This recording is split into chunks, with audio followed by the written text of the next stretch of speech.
अब निखिल कुमार से समाचार सुनिए।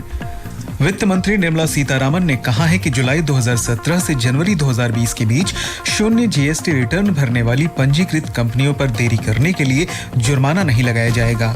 श्रीमती सीतारामन ने वस्तु और सेवा कर जीएसटी की 40वीं बैठक के बाद आज नई दिल्ली में बताया कि जुलाई 2017 से जनवरी 2020 के बीच जीएसटी बिक्री रिटर्न नहीं भरने का अधिकतम जुर्माना 500 रुपए होगा। For all those who have no tax liability but who have not filed their returns between July of 2017 and till January 2020, there won't be a late fee at all. The next one, the maximum late fee has been capped to 500 per return if there is tax liability. Shrimati Sitharaman ने कहा कि 5 करोड़ रुपए तक के कारोबार करने वाले छोटे करदाताओं के लिए फरवरी, मार्च और अप्रैल 2020 की जीएसटी रिटर्न 6 जुलाई के बाद भरने वालों के लिए ब्याज दर 18% से घटाकर 9% कर दी गई है। छोटे करदाताओं को 6 जुलाई 2020 तक जीएसटी रिटर्न भरने के लिए कोई ब्याज नहीं देना होगा। Further relief is being offered for small taxpayers for late filing of returns for February, March and April 2020. The rate of interest for late furnishing of return for the said months beyond the specified date, which is 6th July 2020, the rate of interest is reduced from 18% to 9%. Shrimati Sitharaman ने कहा कि 5 करोड़ रुपए तक का कारोबार करने वाली कंपनियों का जुर्माना और ब्याज माफ कर दिया जाएगा यदि वे मई, जून, जुलाई 2020 के लिए जीएसटी R3B फॉर्म भरते हैं। उन्होंने कहा कि वे करदाता जिनका जीएसटी पंजीकरण रद्द हो चुका है उन्हें 30 सितंबर 2020 तक पंजीकरण बहाल करने के अवसर दिए जाएंगे। To facilitate taxpayers who could not get their cancelled GST registrations restored in time, an opportunity is being given for filing of application for revocation of cancellation of registration up to 30th September in all cases where registrations have been cancelled till 12/6/2020. केंद्रीय मंत्री ने कहा कि GST परिषद की बैठक में कोविड-19 के प्रभाव पर भी चर्चा की गई। इस दौरान जीएसटी संग्रहण और कपड़े के कर ढांचे पर भी विचार विमर्श हुआ। श्रीमती सीतारामन ने कहा कि परिषद ने उर्वरक, कपड़ा और जूता चप्पल पर लगे कर में सुधार पर भी चर्चा की। वित्त मंत्री ने कहा कि राज्यों को क्षतिपूर्ति देने की आवश्यकता पर जुलाई की बैठक में विचार किया जाएगा। इसके अलावा पान मसाला पर कर लगाने की संभावना पर भी अगली बैठक में चर्चा होगी। उच्चतम न्यायालय ने निर्देश दिया है कि उन निजी कंपनियों पर जुलाई के अंतिम सप्ताह तक बलपूर्वक कार्रवाई न की जाए जिन्होंने लॉकडाउन के दौरान अपने कर्मचारियों को पूरे वेतन का भुगतान नहीं किया है। न्यायमूर्ति अशोक भूषण, संजय किशन कौल और एमआर शाह की पीठ ने कहा कि उद्योगों और कर्मचारियों दोनों को एक दूसरे की जरूरत है, इसलिए दोनों पक्षों को मिलजुल कर इस मुद्दे का समाधान करना चाहिए। पीठ ने राज्य सरकारों से कहा है कि वे समाधान किस प्रक्रिया में सहायता करें और इस बारे में संबंधित श्रम आयुक्तों को रिपोर्ट दें। न्यायालय ने केंद्र से भी कहा है कि वो गृह मंत्रालय के 29 मार्च के सर्कुलर की वैधता के बारे में 4 सप्ताह के अंदर अतिरिक्त शपथ पत्र दाखिल करें। न्यायालय इस सर्कुलर के विरोध में विभिन्न कंपनियों की याचिकाओं पर अब जुलाई के अंतिम सप्ताह में सुनवाई करेगा। देश में कोविड-19 मरीजों की स्वस्थ होने की दर निरंतर बढ़ रही है और ये 49.47% पर पहुंच गई है। अब तक 1,47,194 लोग ठीक हो चुके हैं, जबकि 1,41,842 लोगों का उपचार चल रहा है। पिछले 24 घंटों के दौरान 6,000 से अधिक रोगी ठीक हुए हैं। कैबिनेट सचिव ने आज सभी राज्यों और केंद्र शासित प्रदेशों के मुख्य सचिव, स्वास्थ्य सचिव और ग्रामीण विकास सचिवों से बातचीत की। स्वास्थ्य मंत्रालय ने कोविड-19 के प्रभावी प्रबंधन के लिए राज्यों को नियंत्रण, राज्य और संक्रमित लोगों के संपर्क में आए लोगों का पता लगाने, स्वास्थ्य सुविधाओं में वृद्धि, क्लिनिकल प्रबंधन और सामुदायिक प्रबंधन पर ध्यान देने का परामर्श दिया।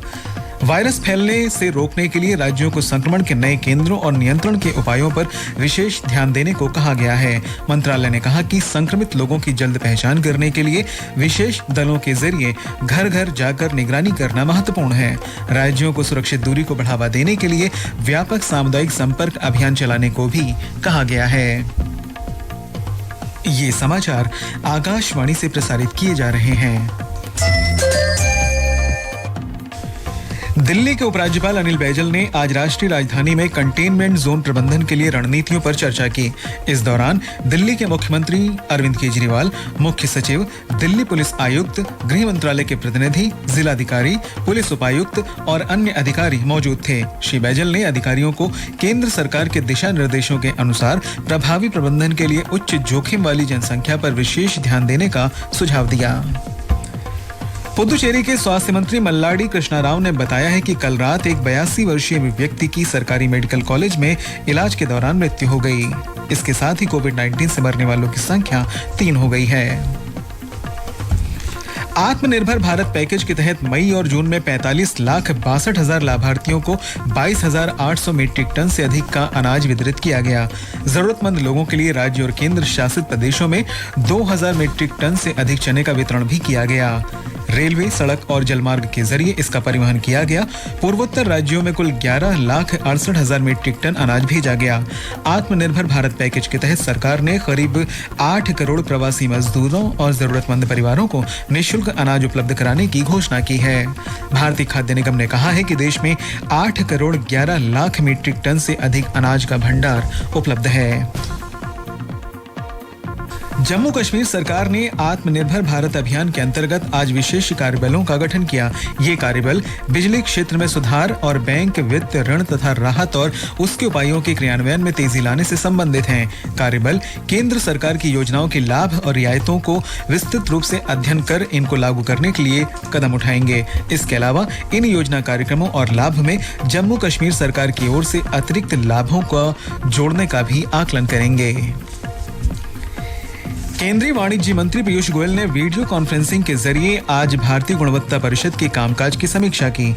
उन्होंने कहा कि आत्मनिर्भर भारत गुणवत्ता युक्त घरेलू उत्पादों के आधार पर समृद्ध होगा, जो वैश्विक स्तर पर प्रतिस्पर्धा कर सकेगा। पिछले कुछ वर्ष के दौरान परिषद के विकास की सराहना करते हुए श्री गोयल ने कहा कि वास्तविक चुनौतियां और संभावनाएं कोविड महामारी के समाप्त होने के बाद सामने आएंगी।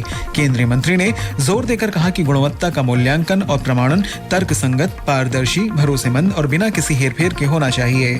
उन्होंने कहा कि गुणवत्ता परिषद और गवर्नमेंट ई मार्केट प्लेस को GEM पोर्टल पर उपलब्ध उत्पादों की गुणवत्ता सुनिश्चित करने के लिए आपसी सहयोग करना चाहिए। श्री गोयल ने शिक्षा, स्वास्थ्य, सेवा सत्कार, परिवहन, पैकेजिंग, खाद्य प्रसंस्करण और छोटे उद्योग क्षेत्र में गुणवत्ता सुनिश्चित करने पर बल दिया। आकाशवाणी का समाचार सेवा प्रभाग विशेषज्ञों की सलाह श्रृंखला में कोविड-19 महामारी के बारे में वरिष्ठ चिकित्सा विशेषज्ञों की राय से अवगत कराता है।